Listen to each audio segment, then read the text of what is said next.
Here we go, Brown. Here we go. Yeah, this for my dogs from the east to the west side. Rockin' brown and orange with me, baby. Let's ride. Represent the land, let them know. Tell them, here we go, Brownies. Here we go. Yeah, here we go.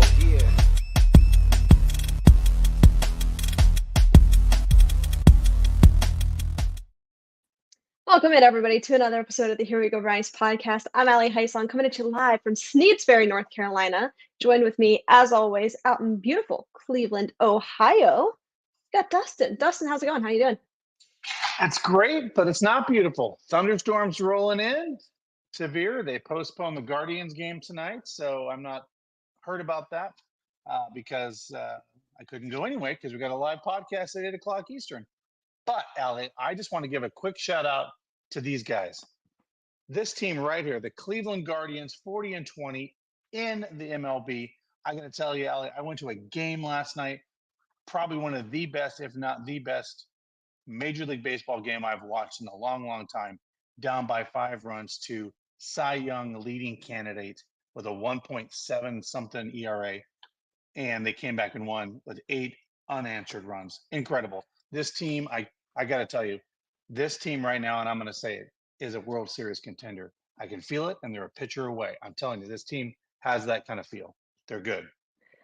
I believe it. I wish down here where we're at, we could get the games a little bit more frequently than what we do. So it's really cool that you're there live and in person. You get to experience it. I heard it was quite the environment. Oh, I got to. Well, a couple of these games, Allie, sellouts over the weekend. Yeah, Sellouts I believe at Progressive, and I got to tell you, they're just this team. You know, just they have that kind of. They play with such. They're kind of like I would say that the Cleveland Browns were last year, like on the defense, right? They just have that feel, that chemistry, and they're doing it for about half of what the New York Yankees and the Philadelphia Phillies are doing. So go get a pitcher, Mr. Dolan, and let's make a playoff run here because this team is good. All right, they got that dog in them. Guys, thanks for taking the time for us tonight. This is the Here We Go Brownies podcast. Fun show for you tonight. We are going to have the medical moment here in just a few moments, if you will. We're going to get to the extension of Kevin Stefanski and Andrew Berry. And then we're going to have a little bit of fun. We're going to do basically kind of like an all-time Browns offensive draft. So we'll have that here in the later portion of this show. So stick around and stay tuned. But we want to kick it off with a quick shout out to our newest sponsor, Dustin. I will turn that one over to you. Yeah, guys, if you have not booked your trip on True Fan Travel, you have got to do that, guys. Browns fans, are you ready to take your fandom on the road? Join True Fan Travel, an official fan experience partner of the Cleveland Browns, and travel with other Browns fans like never before. So go to truefantravel.com. and get obviously that trip that everybody's excited about, going to Vegas, right? Everybody's excited about Vegas. Who doesn't love Vegas? But it includes your hotel, tailgate, flights, game tickets, transportation, food, drinks, transports, everything you need. Each trip will also include an exclusive meet and greet with former Browns players. So, if you're on the road and you want to be a road dog, reach out to our friends over at True Fan Travel. And I messed that up. truefantravel.com. That's a tongue twister. That's a tough one to say a couple times fast. So yeah, be sure to check them out. They're our newest sponsor. We're excited to have them on and partner with them. Let's kick it off with the big news of the day. Obviously, Dustin, I sent you our show notes this morning about 10 o'clock, and that was before the news dropped that the Browns extended both Andrew Berry and Kevin Stefanski. So let's talk about that. That wasn't even on our notes to go over, but obviously that was the big point of today. So let's talk about it. I think a lot of fans are in agreement that this is the right move. This is probably the best move that the Browns could have made surrounding these two. I mean, say what you want about Kevin Stefanski. I know that there's been a lot of ups and downs with the perception of him. But, since 2020, this is on ESPN, since 2020, the Browns have the highest winning percentage, which is .552 for a team over a 4-year stretch since 1986. All thanks to Andrew Berry and Kevin Stefanski. So, Dustin, I'll turn it over to you. What's your thoughts on this? Well, like I said, I got to watch a lot of Marty Ball, Eric Metcalf, those days of those guys, right? And I got to tell you, Allie, this team has that kind of consistency, right? core players, keep them. They play for multiple years and they go to the playoffs every year. Now, of course, the difference between the 86, 89 Browns, they win every year. Browns have went to the playoffs 2 out of the last 4 years. So again, winning though, right? Winning is consistent here. And, I really, I get to listen to a lot of sports talk in this town now more intimately. And I will tell you this, there are those people that are never going to like Kevin Stefanski and say he is a horrible play caller, right? And then there's going to be that, like myself, I'm like, look, this guy has done more with less at times and been thrown multiple things at him and still was able to do good play calling and win despite many things thrown at him that other teams may have just packed it in. And by the way, when you're judged by your peers for offense, for that. So I think it's well over. I mean, they should have done it last year, in my opinion, but I do like that Mhm. they done this. And here's the thing, we talked about this. It's crazy to say years ago on this show now, but we just wanted stability, right? We wanted stability Yeah. in the organization. That's what we get with this, right? This is what happens. You get great coaches at the top and a great GM, and then teams come hollering for the guy behind Andrew Berry. We've seen that happen, right? Teams want some of that think tank in their organization, and then you start Mhm. losing offensive and defensive, on good teams. That's what good teams have. The Browns now have that now. And I think for the first time, like you said, since the mid to late 80s, the Browns have a core and an identity. I mean, for once, this team has an identity of who they want to be, who they want to be going forward. Yeah. And we've talked about this, Ali. I said, I don't think we're going to see the Browns of complete garbage, terrible like we did in the past, the 0 and 16s and the 3 and 13s. Those days are over. We may go 7 and 9, 8 and 8 and 9. Those, but the days of being terrible, terrible, I think are over. And that is to the delight of a lot of You fans, know, obviously. so I want to get back to the Andrew Berry discussion. So I want to save this point for just a moment, but I want to mention it. It you go back to the 1 and 15, 0 and 16 Browns teams, and at that time there was a lot of like bad teams in the league. Like you had your top tier players, or excuse me, teams. You had the Patriots that were just consistently good. Yeah. The Steelers were always just good. But then your bad teams were really, really bad.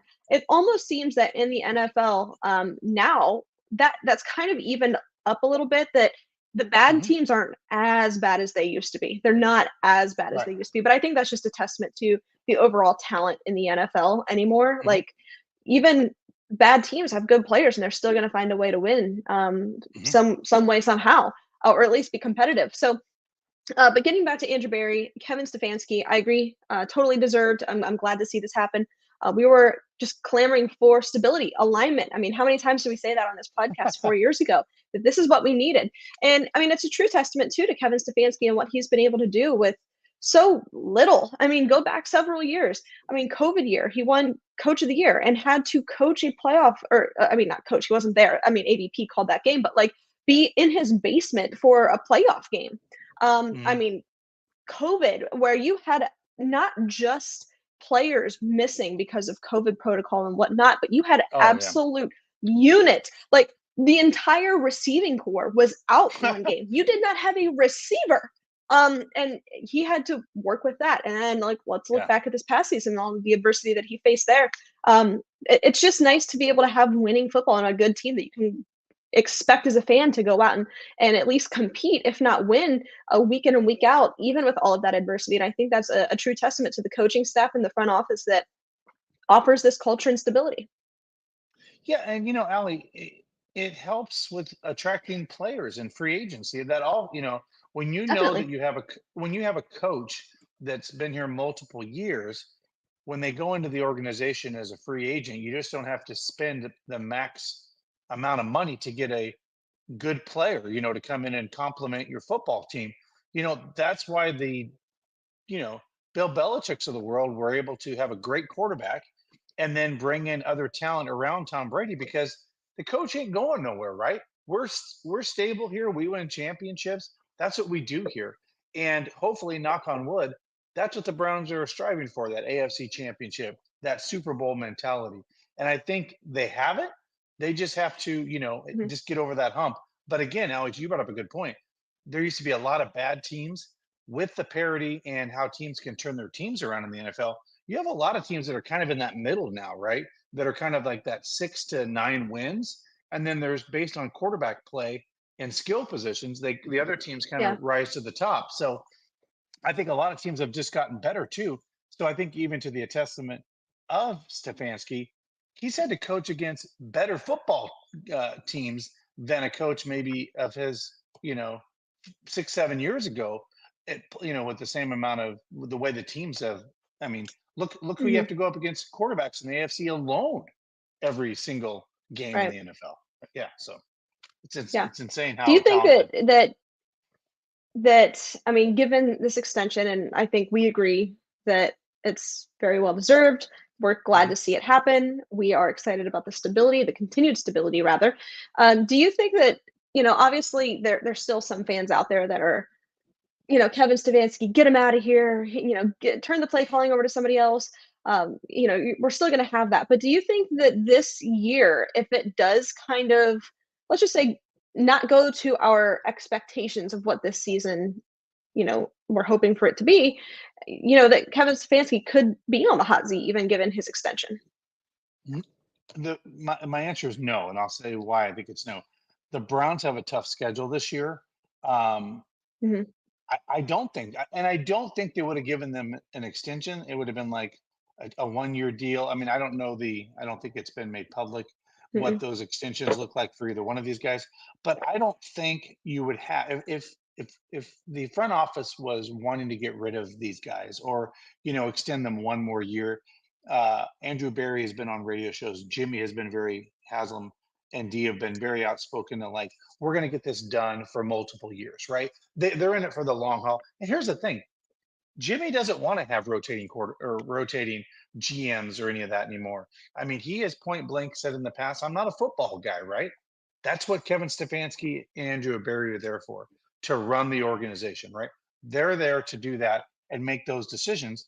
And most of the time, the coach gets it right, and most of the time, the GM gets it right. And for that, I think that's a testament to this organization finally being a little patient. I will say this organization at times in the past was quick to just flip the script, go new. I mean, you could literally, I mean, you know this, Ali. You could just write it on the chalkboard every 2 years, new coach, new GM, flip, new Yeah. coach, new GM. And that was kind of like, if I'm a player and I'm other than if I'm Joe Thomas or someone like that, why am I sticking around? Why am I in this organization when they don't even give their coaches or their GM a chance to make this culture and turn it around? So I think Yeah. because of that, even if we have a losing season, I do not see uh, these coaches losing it because I will tell you, just full transparency, if we have a losing season, it's probably because we have subpar quarterback play. I don't think that's going to be on the coach, and that's a decision you have to make if you make a quarterback switch. It ain't going to be because of the coaching or the GM, in my opinion. There's just too much talent on Yeah. this team. I think Andrew Berry, Kevin Stefanski, this front office, this entire organization has been very transparent in the sense that they believe that this is the year, right? This is the window of opportunity, whether it's this year, next year, like Mhm. 2 years tops, that they feel that this is a Super Bowl caliber team. Now, I'm not saying that, 3 years, 4 years even will be out of that stretch, but given the contracts, given Mhm. everything surrounding this team currently, they have been very transparent that they believe that this is a Super Bowl caliber team. And I think we as fans expect that. That's what you Sure. want your front office to be and to hope for their team to be. But I think given these extensions and promoting that culture and stability is just a reflection of their expectations of this Cleveland Browns team going into the season. Yeah, Allie, and I agree with that. Cause and I look around the league, right, when they make a switch, when you have really good talent. And I look at like a team like the Chargers, you got a Herbert that I think is a Yeah. top 10 quarterback. And that coach wasn't getting out of, and you can go down. I mean, everybody loves Urban Meyer, but clearly that turned into a mess down there in Jacksonville. And you had a very talented Trevor Lawrence that looked like his career was about to be ruined prior to him having a turnaround. So again, if you have the talent, your coach should get the most out of them, right? Like that should be, and full disclosure, I believe that Stefanski got the most out of Baker Mayfield, period. I think he put him in a position to win. And that's why I think you have a great coach in him, because he's been able to take multiple quarterbacks and try to get the most out of them. And that's difficult, right? I mean, we have been a quarterback carousel at times in this organization. And to be able to do that, that is no easy feat, in my opinion, at all, to do something like that. So Yeah. A quarterback carousel, to say the least, in terms of the Cleveland Browns. In other news, the Browns. There's a jersey with like 50 names on it. We've all seen it. We've all seen that godforsaken jersey. In other news, in terms of coaching hires, and personal hires, but Browns hire former linebacker Jaquel Jackson as a pro scout.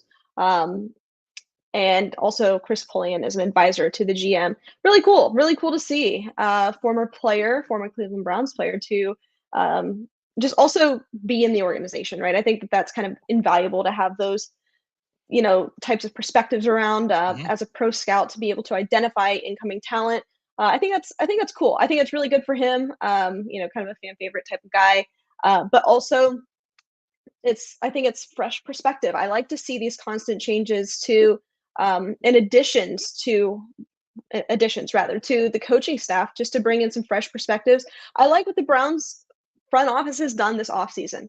I think that I've been a little critical on them prior to this year, that they've been a little bit stale in some of their hires and not getting the rotation, not having some of their top coaches and position coaches and coordinators getting poached from other teams. And I think that was a partial concern. Now, this season, that hasn't been the case. So it's refreshing to see that also.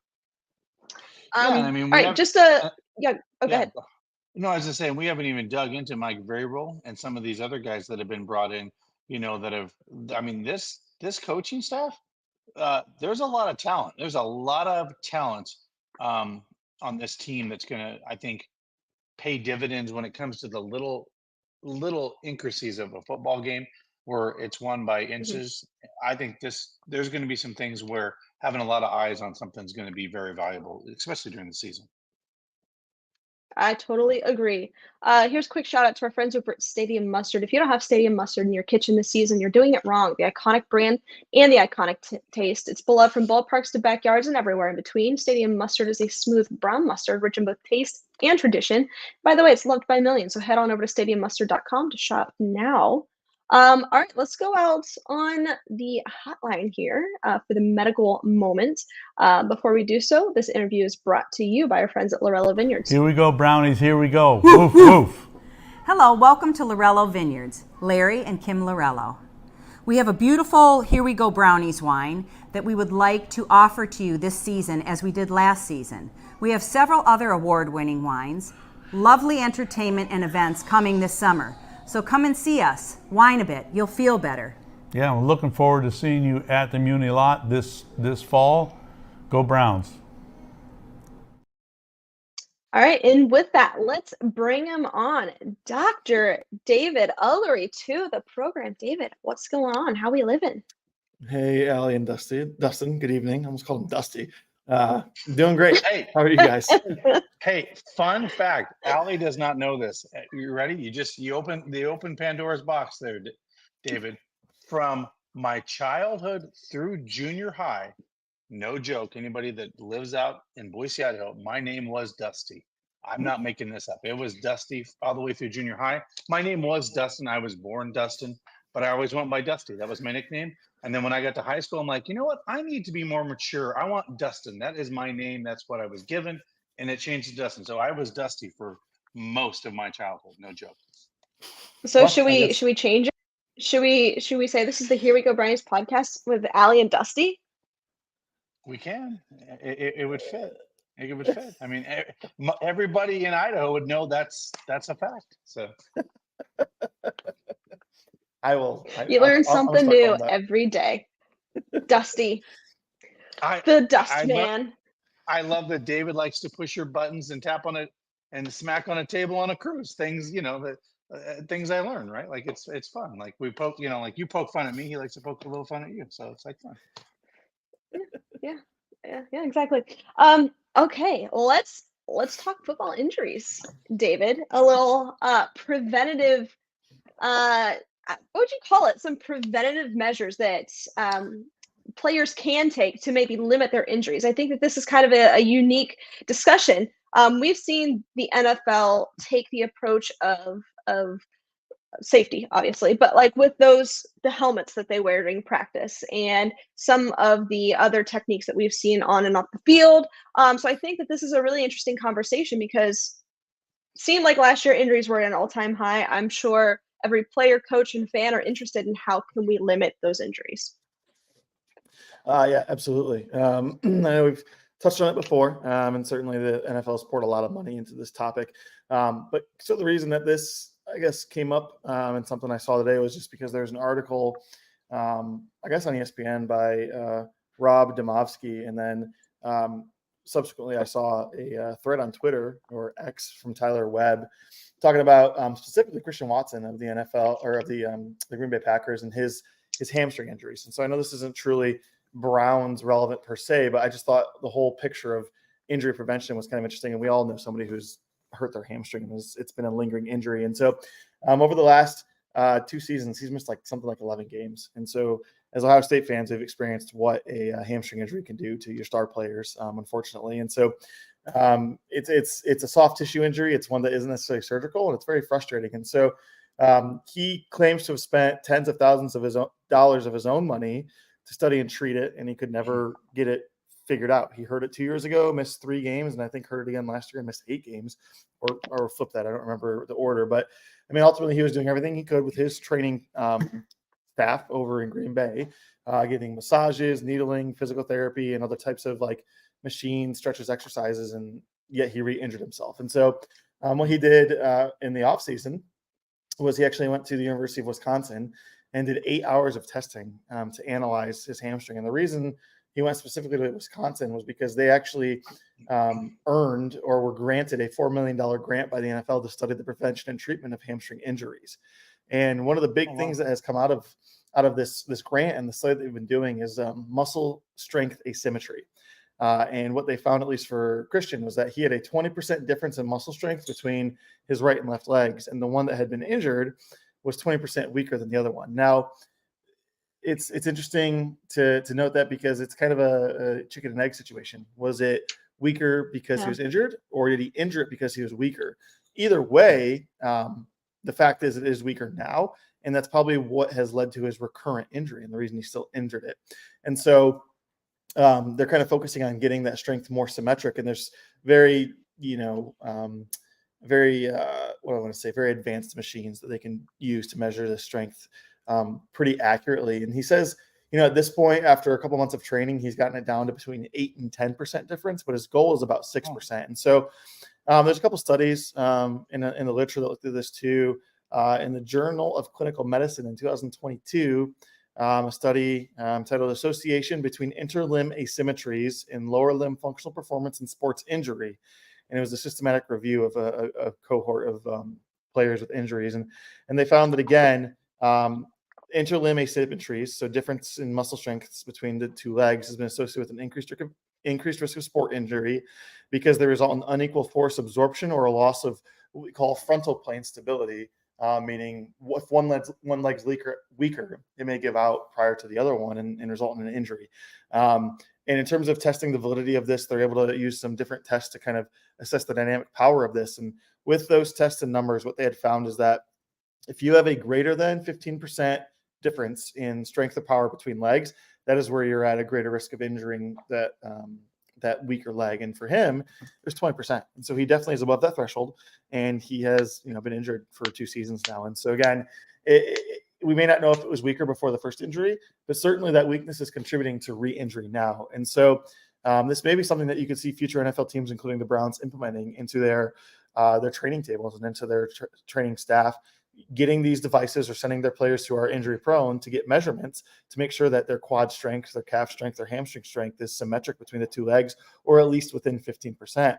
And it may just be another way to help prevent injuries from a soft tissue standpoint. Now, this could possibly play a factor in even ACL injuries too, and more knee joint or ankle joint injuries, just because those dynamic forces, those muscles control those joints and move those joints. And so you could imagine that having a weak muscle in one leg could lead to a downstream effect of predisposing the joint beneath it to injury too. So like you said, just another effort from the NFL and teams to kind of attack this with injury prevention rather than injury reaction, which I think is better for everybody. I was going to ask that. And I guess I had never considered it.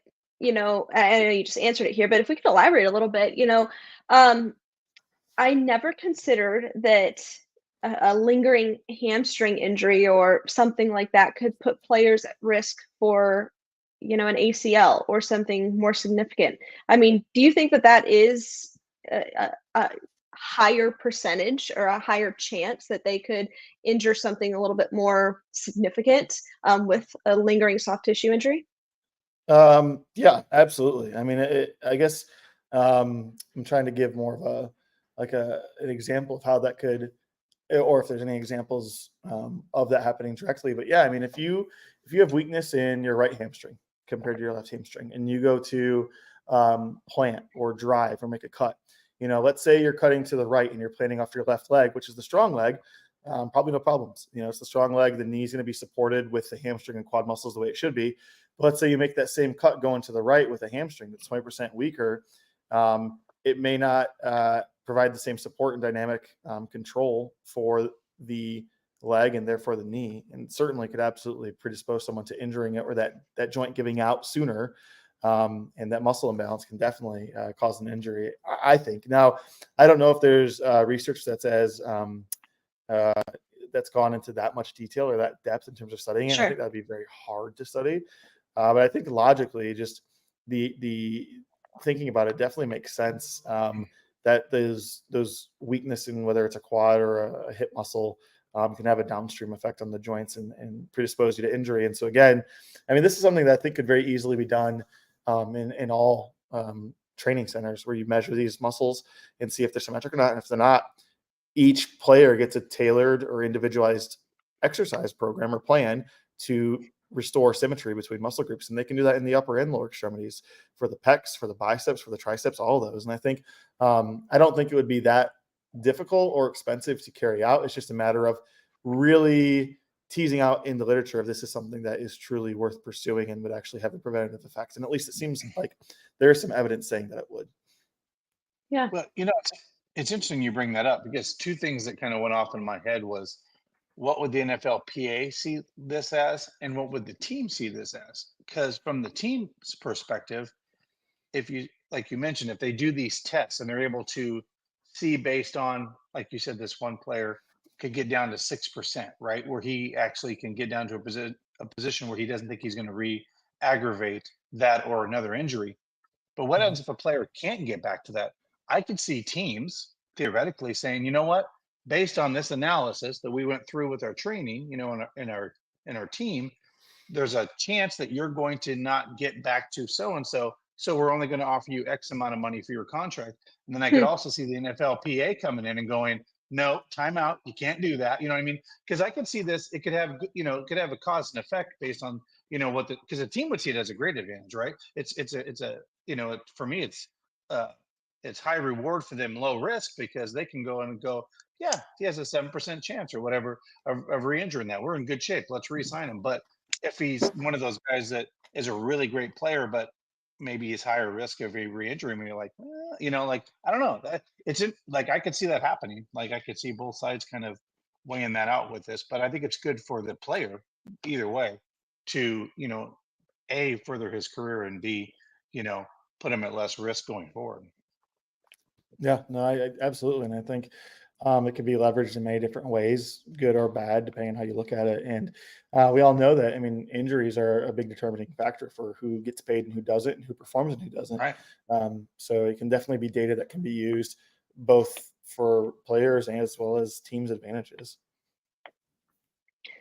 And it's nothing but leverage ultimately, and I think that this is beneficial. Dustin, you bring up like several different perspectives here. This is beneficial almost to all of them in different ways, to Right. the team to determine, okay, what's the longevity of this player, to the player to know like, hey, this is what I need to do to get here. And also for the NFLPA, more as a leverage perspective and being able to protect the player and all of that. So it's beneficial in so many different ways, but I can also see a world where this could, studies like this or data like this could be problematic in some sense. But I mean, just going back to this, David, Christian Watkins, I mean, or yeah, was it Christian? Is that who we're talking about?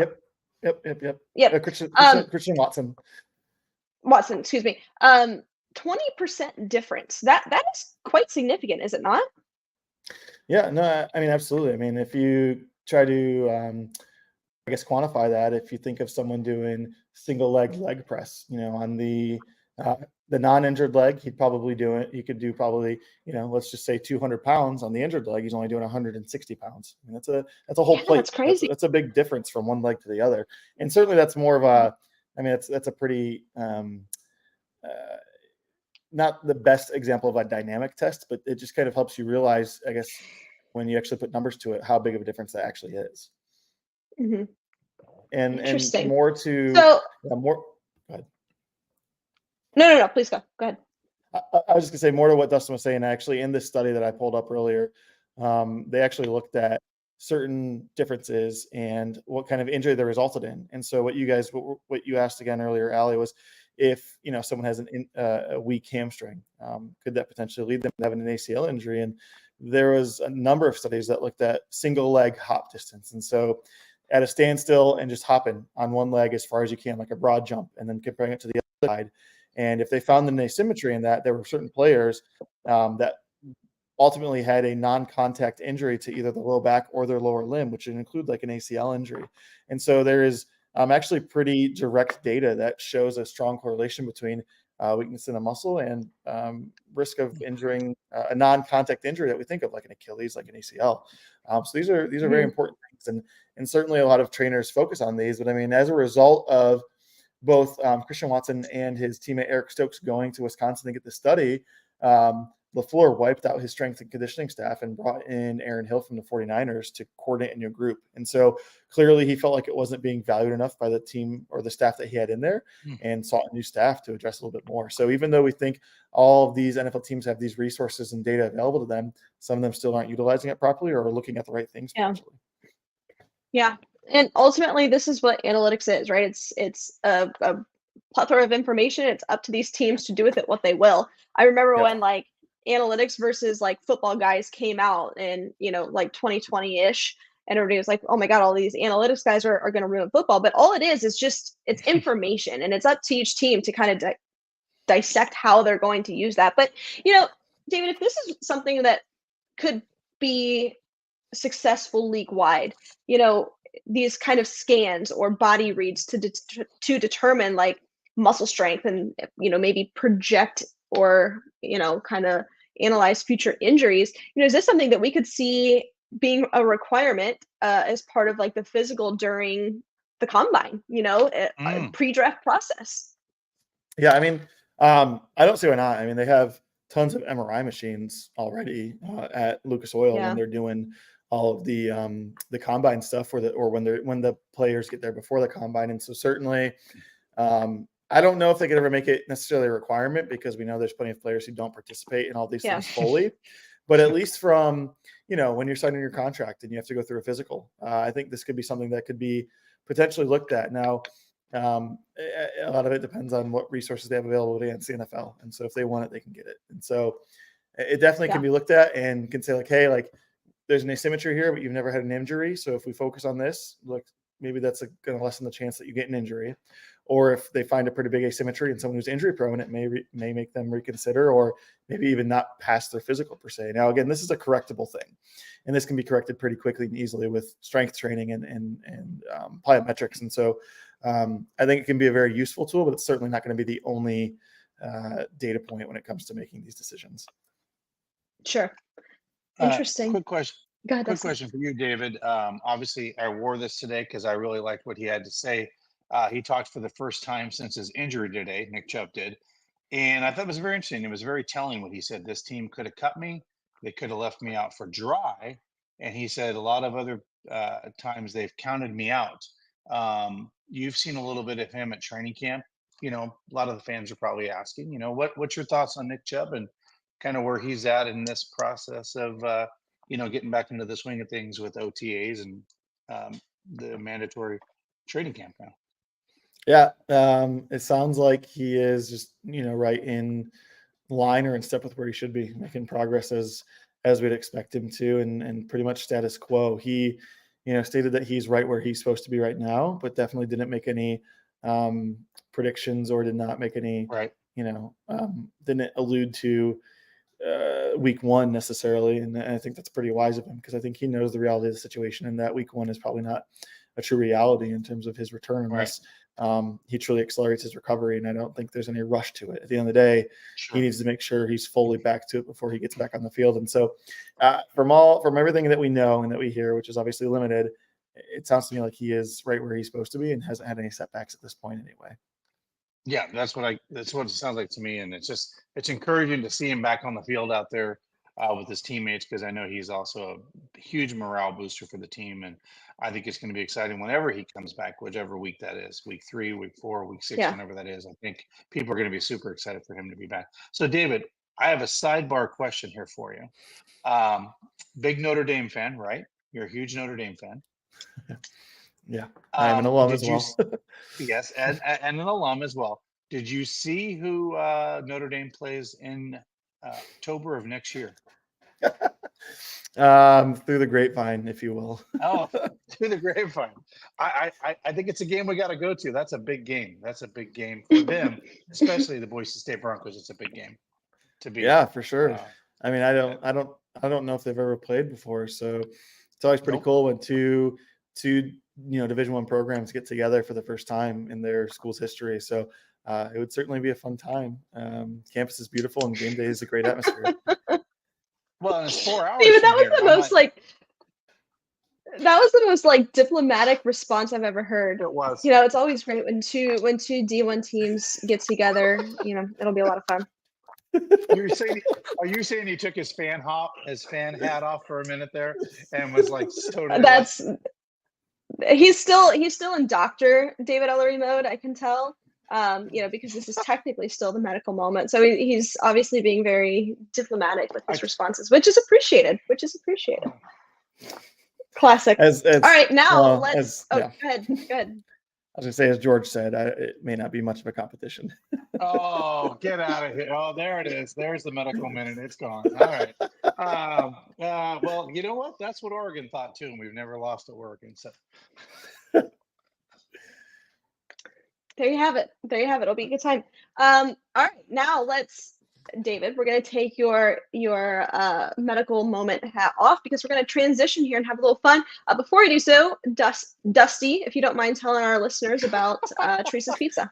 Oh, Allie, now you're really throwing me off. Yeah, Teresa's Pizza, guys, in Mayfield Heights and also in University Heights. Been around since 1969. Traditional Teresa's Pizza, great recipes.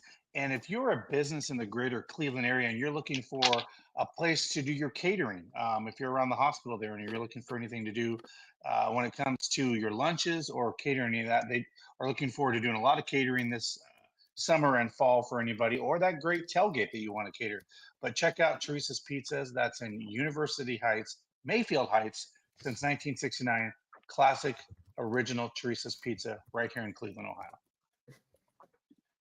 There you have it. Okay, we are going to have a little bit of fun tonight. We're going to go through another draft, but we're going to call this like the kind of the combination of old school Browns and new school Browns. So how we're going to do it is we're going to go snake draft style between Dustin and I. David is going to moderate this, and we are going to draft all 11 positions on the offense. But the caveat is, as I say, I feel like I'm outnumbered, but go on. Well, it's between you and I. David's moderating. He's just taking notes here. Exactly. But the rule is you can select any Browns player post 99. An unlimited amount of players. You can have your entire draft be all Browns players from 99 on. Right. Now, you can only select 2 Browns players from before the move. So that's kind of the caveat. You can select some older players, but it has to be a limit of 2. So these are the positions here. David's got it pulled up. So we're going to go quarterback, 1 receiver, 1 running back, 3 receivers, 1 tight end, and the entire offensive line. So let's go ahead and do a coin flip that will determine who gets to go first. And Dustin, I'll let you call it. All right. So who's flipping the coin? David's flipping. Oh, he's got the coin. There it is. All right. Tails. Let's go tails. All right. And it is heads. Sorry, Dustin. Heads. All right. So Allie gets the number 1 overall pick. And I'm going to take the quarterback right away. And I'm going to use one of my 2 old-time players, old school players, if you will, pre-move, and give me Bernie Kosar. Okay, so I do like that you we can go with any position, go out of order of the position here. So okay, good to know. Yeah, All of course. Yeah. I'm gonna throw you off a little bit. I'm gonna go to the top of the list here. I'm gonna go Joe Thomas, left tackle. Yep, it's a great pick. And you get another pick here. Oh, I do. Okay. Then if we're going with that, I'm going to go running back, Jim Brown. Beautiful. All right. And I am going to go, give me Joel Bitonio here at left guard. And then, let's see, what do I want to do? Give me Joel Bitonio. And then I will also take, give me Mitchell Schwartz at right tackle. Mitchell Schwartz at right tackle. Mm-hmm. Okay. All right. So I've only used one old school player, right? Yes. Okay. So you have one more to use. Okay. Give me Ozzie Newsome, tight end. Nice. And then I have to go again, right? Yep. And I'm out of old school players, right? I believe. Yes. Yep. And give me Josh Gordon at wide receiver. Nice.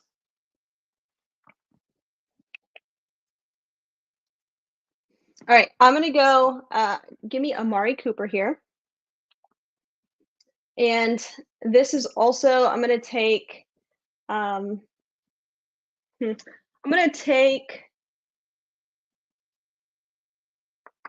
I want to do?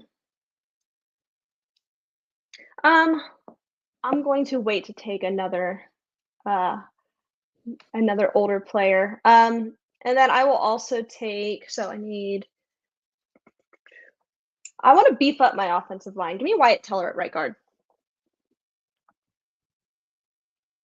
Okay. All right. I got to pick a quarterback. You took Bernie. I don't have any old school quarterbacks at quarterback here. I'm going to go. Give me Deshaun Watson here. Give me Deshaun Watson with this roster. Hey, give me Deshaun Watson. Okay. And I got to go again. Okay.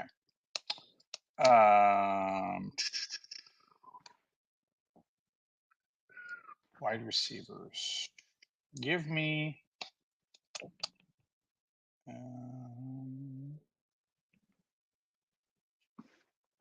Sean O'Hara, was he right guard? Does that ring a bell? I think he was right guard. Sean O'Hara? I believe he was a center. No, you know what? Give me right guard, DeJuan Jones. Okay. Right? You want him at guard? Okay. Because he plays guard. He's right. No, he's right tackle. Actually, give me a right tackle. He plays right tackle. Give me him at right tackle. Sorry. I had my Okay. picks mixed up here. Am I done? Am I done now? I don't know. How many did you just take there? You took Deshaun and DeJuan Jones, right? I took That was Deshaun true. Watson. Okay. So Okay. right tackle's gone. Okay. So, give me. Who else do I want to take here? So I've got one. Give me Webster Slaughter at receiver. Ooh, there. That's a smart. Oh, look at that. Webstar. Good job. Yep. I'll take him. And then I need one more. This is where I will go ahead and take. I need one more there. Do I want to take him now? No, I'm going to go ahead and wrap up the interior of my offensive line. I'll go ahead and take Alex Mack here. And where'd you take Alex Mack? Sorry. What position? I just took him here at center. Oh, at center. I need a center. That's, oh boy, this is tough. All right, moderator. What do I have left? It is here on the screen.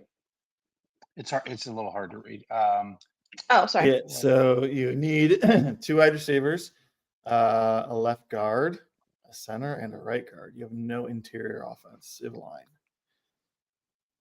All right. You've used both of your pre-99 picks. And I've already used pre-99. Okay. This is getting tough here. I'm going to go, let's see, wide receiver. Post 99.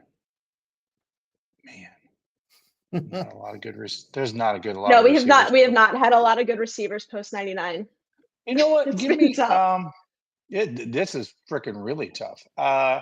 Post 99. Give me. I guess. Give me. You took Amari Cooper, right? I did. You know what? Give me Hollywood Higgins. Hollywood Higgins. I like. He had a consistent. You know, he had a few good years there. And then give me. I'm gonna go wide receivers here because I have to because we're post 99 here. Give me Jerry Jeudy. I'm feeling good about Jerry Jeudy this year. Give me Jerry Jeudy. Okay. All right. All right, and I still need a running back. So, Jason, I see your comment here. Chubb is not off the board because, as you can see, Dustin already took his running back. So I'm being a little strategic with my placement. Don't you worry, he will get selected. So I need a running back, need another receiver, a tight end, and a left tackle.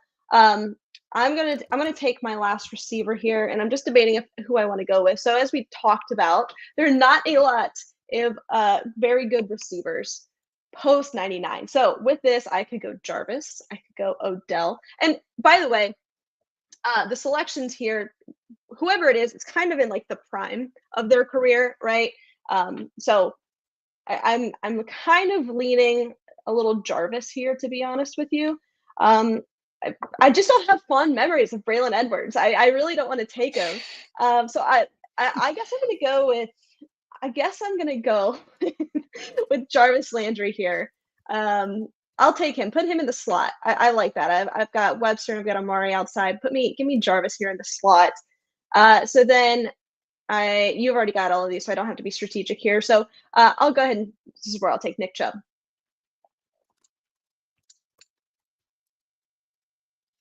All right. I'm up, right? You're up. That's correct. Okay. And according to David, I have a left guard, center, and right guard. That's where I'm at, right? That's where you're at.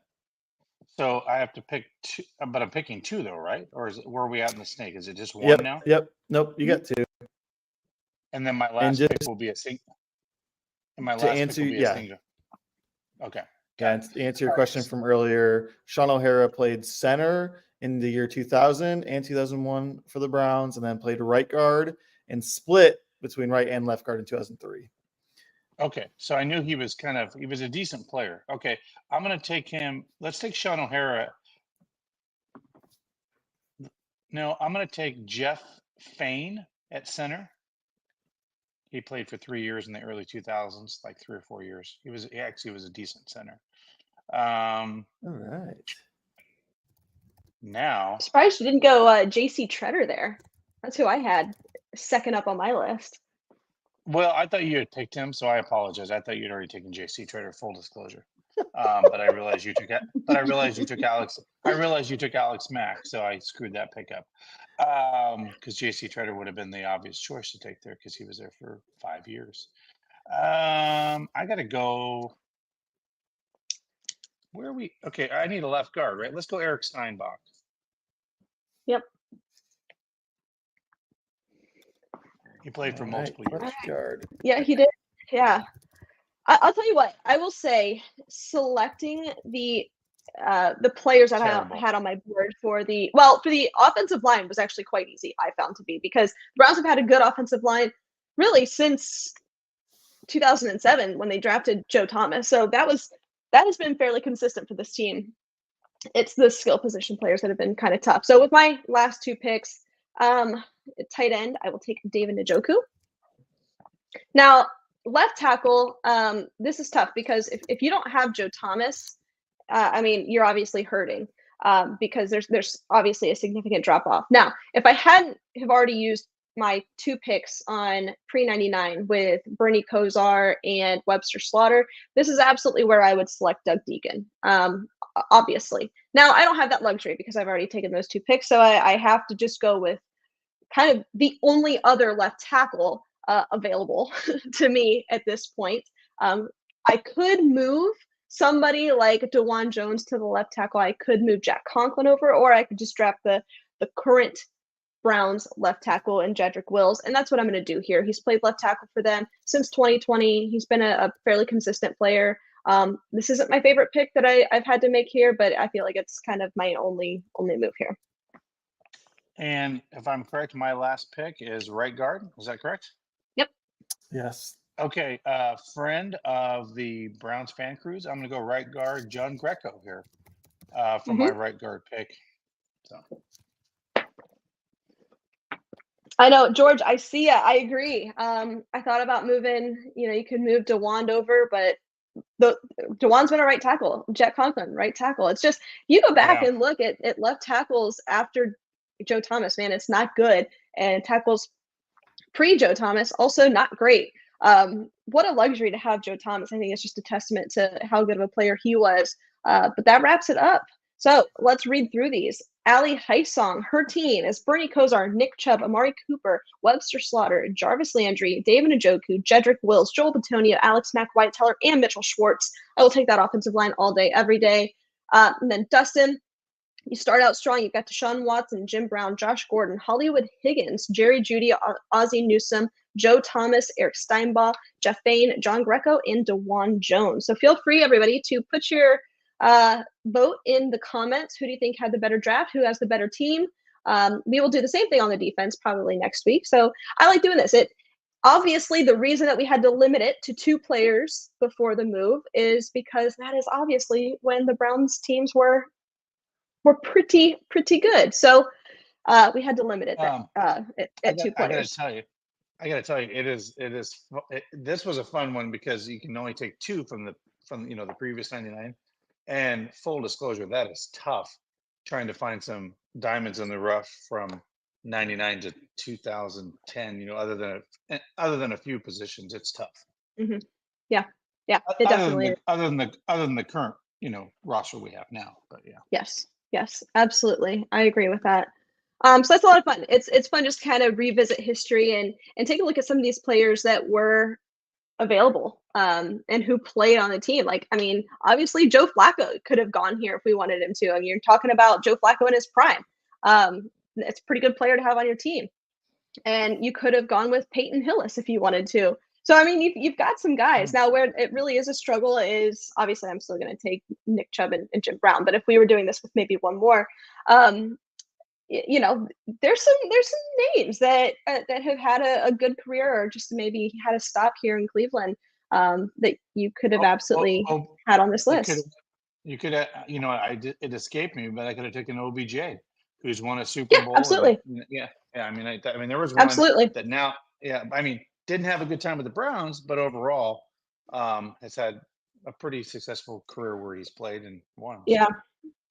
George says you should make a bad team one with draft bust. No, that would be very. Honestly, I think that would be easier. I think it With would be Browns too. draft bust. That would be a little bit easier. But George, we don't want to make fun of players. That would be my biggest thing is like taking, Yes. and throwing shade with players because by the way, you don't get to pick where you're drafted. And we all know this. You could be a great quarterback and be thrown to a team and the rest of the team sucks and you just happen to be the good quarterback. So that doesn't help either. So Yeah, definitely. Before we wrap up, just want to tell you about our friends over at Hartville Marketplace and Flea Market. I was actually just there just a few weeks ago. And guys, they've got the indoor flea market. It's got over 3 acres of indoor shopping with 50 unique shops. By the way, it's fully heated and air conditioned. So if you're headed over there in the thick of summer, this Ohio summer, don't you worry because they've got air conditioning. They've got everything. You can thrift, antiques, treasures, produce, meat and cheese. Pretty much anything and everything that you could possibly need. But also the outside, my goodness, it is huge. Over 12 acres of a collector's paradise with over 1,000 vendors. So be sure to check them out. They are open Mondays, Fridays, and Saturdays year round. So be sure to check out our friends over at Hartville Marketplace and Flea Market. All right, so Allie, that was fun. here's a question. What did you buy at the Hartville Flea Market? What did you get? I had David and I got, and my parents were there too. We got a really good pepperoni roll. I got a cheese roll. That was quite a delight. And then of course we went over I'm just to picturing this the cheese roll. the Did you go to the kitchen? what's it called? The kitchen, yeah. Oh Hartville my Kitchen. gosh. Okay, David, is that your first time ever there? Was that your Yeah, first time? it was my first time there. Okay, I'm telling you, there is an age difference in that facility, in that restaurant. But the food is amazing, and the desserts. Like I'm kind of a weak person for desserts, and man, that bakery part, I'm like, get me out of here, get me out of here. The cookies, I can't do that. So, so Allie, I was going to tell everybody, we got big things going on this Saturday. Browns have their celebrity softball game with David Njoku. It was just announced that Taylor Swift's boyfriend will be in town. Travis Kelce will be joining among all the other Browns players, Des Bryant. So guys, if you can come out and join us, we'll get there early. Allie, they're calling this the first tailgate of the season, right? So this will be like the very first tailgate where people come out, bring all their vehicles. You know what it's like, Howie, the Muni lot starts at like 6 a.m., but this will be a lot of fun. And if you guys have not purchased tickets, the Here We Go Brownies has a special code Pro Bowl 85, just like David Njoku's number, Pro Bowl 85. Use that code for a significant discount on tickets. It's almost half off tickets. But you're going to see everybody, Nick Chubb, all your favorite players, Mark Cooper, they're all going to be there. So, Allie, it's going to be crazy. I think there's going to be a lot of people there. It's going to be a lot of fun, and it'll be great to see all these guys in town to do all the great things that they do. Goes to a bunch of kids charities, which is also a really great thing. Allie, when you were a kid, you had to sell cotton candy or candy bars or whatever for your fundraisers. They're actually using this where the kids get a code where they can use that to earn money for their own fundraisers. So I thought that was really cool for all these kids to be able to give back to their own fundraisers and stuff they do. I thought that was awesome. So Yeah, it's great. It's gonna be a lot of fun.